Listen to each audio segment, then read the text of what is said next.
মূল্য ছাড়া পুলিশ কোনো কিছুই পাইছে না। এই যে আমাকে ধরবে আমাকে ধরতে পারছে না, আমি কোনো অপরাধীও না। এখানে দাঁড়িয়ে প্রস্তাব করতেছিলাম, এই যে আলিম না কি দারোগা, এটা এখন গাড়ির সাথে কোনো অটো সাবধান, আমি অপরাধী না।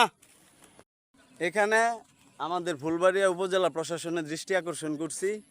এই যে আমি এখানে প্রস্তাব করতে বসছি, তো ওইটা গাড়িতে উঠছি, ওনার গাড়ি আইসা একটা এসআই না এসআই আমি জানি না, তো ওনার গাড়ি আমার গাড়িতে বাধাই দিতে নিছিল। আমি টান দিছি, উনি আবার টান দিয়ে আমাকে ওই সন্দেহমূলকভাবে আমাকে ওই আটকাইয়া, আমার কাছে কিছু পায় নাই। এখন না পাইয়া আমার এই যে নতুন গাড়ি, এটা সে নিয়ে গিয়ে হয়তো দান্দা ফিকির করার চেষ্টায় আছে, বাকিটা আল্লাহ পাক জানে।